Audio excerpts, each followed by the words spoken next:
사도신경함으로 9월 5일 영화부 예배를 하나님께 드리도록 하겠습니다.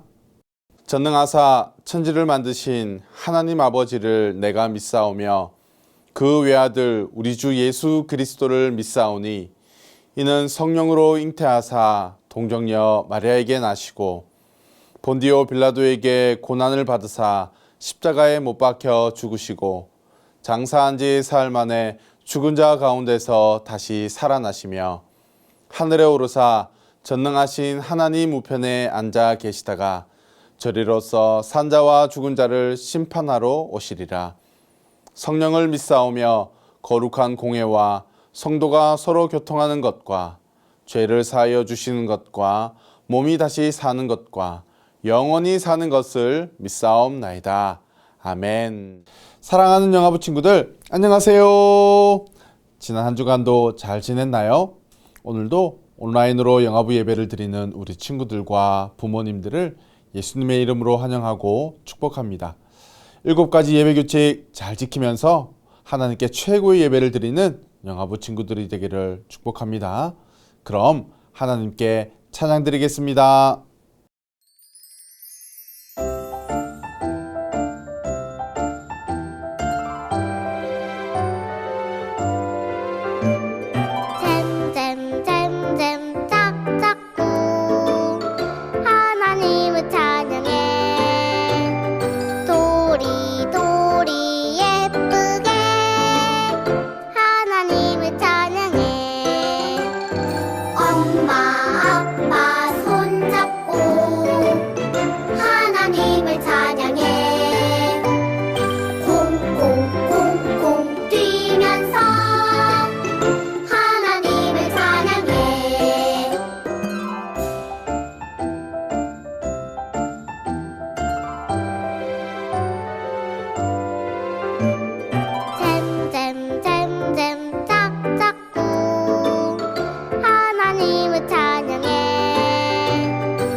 두구두구 짠 우리 하나님 두구두구 짠 나를 사랑해 우리 하나님 나를 사랑해 우리 하나님 나도 사랑해 두구두구 짠 우리 하나님 두구두구 짠 나를 사랑해 우리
사랑 많으신 하나님, 한 주간도 6월의 은혜 가운데 지켜주시고 복된 주일 이렇게 예배드릴 수 있게 하시니 감사합니다. 이 시간 우리의 허물과 죄를 예수님의 보혈로 깨끗하게 씻어주세요. 태어나서 부모님과 처음 하나님 앞에 나오는 우리 영아부 아가들 표정과 몸짓으로 예배드릴 때 이 예배 기쁘게 받으시고 축복해 주세요. 어릴 때부터 하나님을 경외하는 법을 배우게 하시며 건강하게 자랄 수 있도록 함께 해 주세요.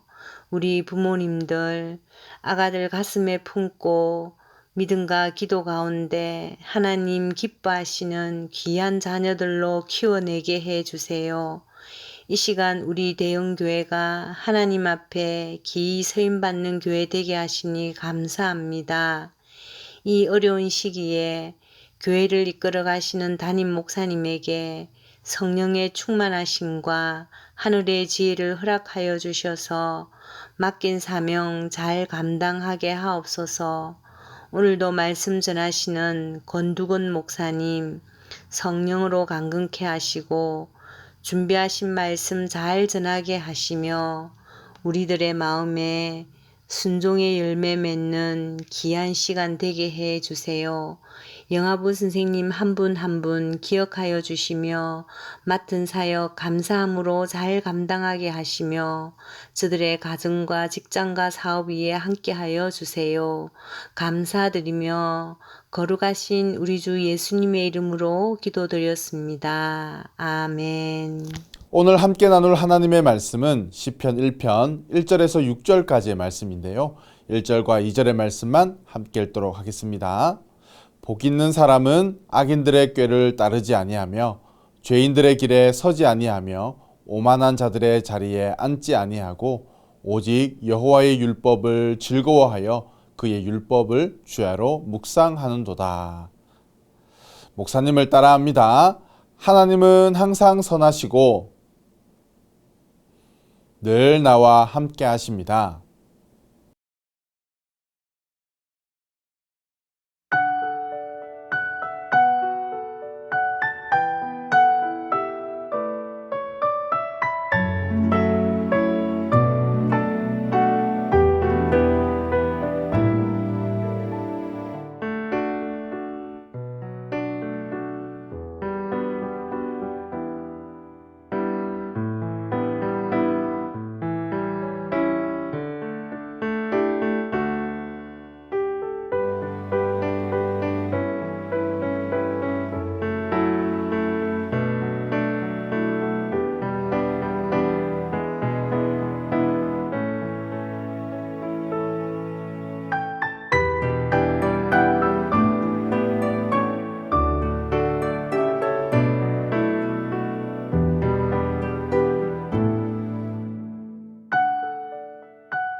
우리는 가난한 사람들을 도와주고 어려움에 처한 사람들을 구해주며 약한 사람들을 보살펴주는 사람을 착하고 정의로운 사람이라고 말해요.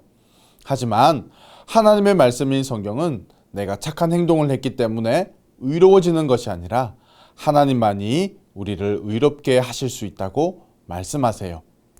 9월달 영아부 말씀의 주제는 바로 의로움이에요. 시편의 말씀을 통해서 의로운 사람은 어떻게 살아가는지, 하나님이 의로운 사람을 어떻게 대하시는지 배울 거예요. 말씀의 제목을 목사님을 따라 한번 읽어볼까요? 의로운 사람은 하나님을 찾아요. 우리 친구들은 배가 고플 때, 아파서 병원에 가야 할 때, 밤에 혼자 자는 것이 무서울 때 누구를 찾나요? 나의 곁에 가장 가까이 있는 엄마, 아빠를 가장 먼저 찾아요. 왜냐하면 부모님은 언제든지 나에게 도움을 줄 수 있기 때문이에요. 오늘 말씀은 하나님의 자녀된 우리가 살아가면서 어렵고 힘들 때뿐만 아니라 가장 먼저 그리고 가장 많이 찾아야 하는 분이 누구인지 알려주고 있어요. 여기 큰 나무 한 그루가 있어요. 그런데 푸른 잎사귀들이 말라가고 있어요. 어떻게 하면 좋을까요? 물이 많이 있는 시냇가에 심으면 열매도 많이 맺고 더 잘 자랄 수 있을 거예요.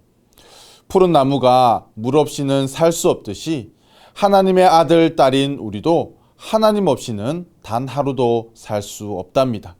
그래서 끊임없이 하나님을 찾아야 해요. 하나님을 찾는다는 건 하나님의 말씀을 즐거워하고 말씀을 따라 살아간다는 거예요. 그래야지 죄인의 길에 서지 않고 악인의 꾀를 따르지 않을 수 있답니다. 사랑하는 영아부 친구들, 푸른 나무가 시냇가에 심어졌을 때 잎사귀도 마르지 않고 열매도 많이 맺는 건강한 나무로 살아갈 수 있던 것처럼 우리도 하나님을 찾고 하나님의 말씀대로 살아갈 때 하나님으로 인해 부족함이 없는 복된 삶을 살 수가 있어요. 목사님은 우리 친구들이 항상 하나님을 찾고 날마다 하나님의 말씀을 즐거워하고 말씀대로 살아가는 의로운 자가 되어서 하나님이 인도하시는 좋은 길, 유익한 길을 걸어갈 수 있기를 예수님의 이름으로 축복합니다. 예수님의 이름으로 축복합니다. 아멘. 우리 부모님들과 함께 말씀을 나누도록 하겠습니다. 이 사람들의 공통점은 무엇일까요? 2015년 9월 교통사고를 당한 여성을 구하려다 신호 위반 차량에 치여 목숨을 잃은 정연승 상사.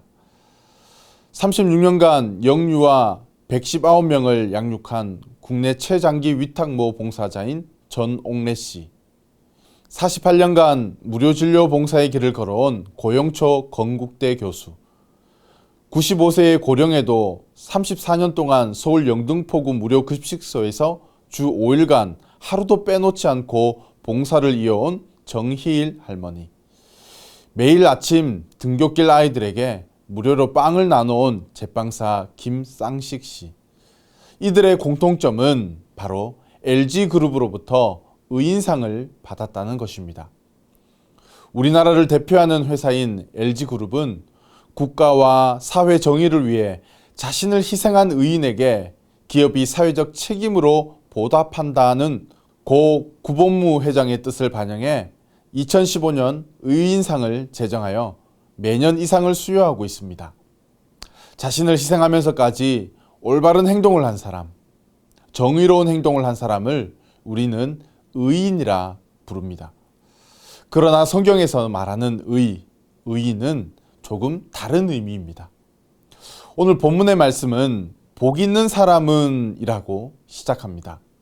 시편 1편에서 말하는 복이라는 단어는 히브리어로 에세르인데요.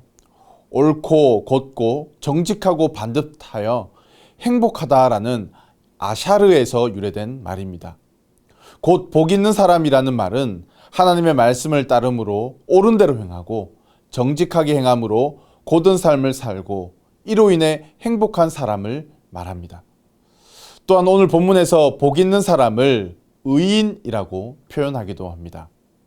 그러나 로마서 3장 10절 11절 말씀을 보시면 사람은 스스로 의인이 될 수 없다고 말합니다. 기록된 바 의인은 없나니 하나도 없으며 깨닫는 자도 없고 하나님을 찾는 자도 없고 오직 하나님만이 우리를 의롭게 하실 수 있다고 말씀하십니다. 지난주 급속화된 저출산과 고령화로 인해 100년 후 5천만인 우리나라 인구가 1,500만 명으로 줄어들 것이라는 뉴스를 소개해 드렸습니다. 이번엔 30일 한국경제연구원에 따르면 지난해 말 847조 원이던 국가 채무가 2030년이면 1913조 원으로 급격히 증가할 것으로 추정했습니다. 최근 국가 채무 증가 속도와 생산 가능 인구 전망치를 고려할 경우 생산 가능 인구 1인당 국가 채무는 2038년 1억 502만 원이 될 것이라고 예상했습니다. 이는 올해 태어난 신생 아기가 18세가 되는 고등학교를 졸업할 때쯤에 부담해야 할 1인당 국가빚이 이미 1억 원을 돌파한다는 것을 의미합니다. 이대로라면 우리의 다음 세대는 막대한 빚 부담을 떠안을 수밖에 없다고 우려됩니다. 이러한 시대를 살아가야 하는 우리에게 하나님께서는 하나님을 찾는 사람이 복 있는 사람이라고 말합니다. 본문 1절 말씀을 다 함께 읽어보겠습니다. 복 있는 사람은 악인들의 길을 따르지 아니하며 죄인들의 길에 서지 아니하며 오만한 자들의 자리에 앉지 아니하고. 대부분의 사람들은 상대적으로 다른 누군가보다 물질적으로 풍요로움을 누리거나 아프지 않고 건강하며 자기 만족감 등에 있어서 자기의 필요가 채워지면 그것을 복이라고 말합니다. 흔히 하는 말들 중에서 좋은 남편, 좋은 아내를 만난 것을 두고 이 사람 참 복받았네 라고 말합니다. 그러나 돈과 명예, 건강, 만남 등과 같은 것은 분명 삶에 도움이 될 때가 있지만 절대 복 그 자체가 될 수 없습니다. 이러한 것은 하나님과 연결되어 있을 때 자연스럽게 얻게 되는 부산물들이라는 것을 여러분 아셔야 합니다. 때로는 악하다고 생각하는 사람들이 승승장구하고 안전해 보이기도 해서 하나님의 방법이 아닌지 알면서도 들어서는 경우가 있지만 성경은 그들의 삶이 마치 바람이 부는 대로 이리저리 날리는 바람에 나는 겨와 같은 한없이 가벼운 인생과 같다고 비유합니다. 결국 말씀이 중심을 잡아주지 못할 때 작은 시련 앞에서도 쉽게 흔들리고 마는 그런 인생을 살아가게 됩니다. 사랑하는 영아부 가족 여러분, 복은 악한 자들의 꾀를 따르지 않도록, 죄인들의 길에 서지 않도록, 오만한 자들의 자리에 앉지 않도록 철저하게 차단하고 말씀을 통해서 하나님과의 관계를 맺을 때 누릴 수 있다는 것입니다. 2절 말씀을 보십시오. 오직 여호와의 율법을 즐거워하여 그의 율법을 주야로 묵상하는도다.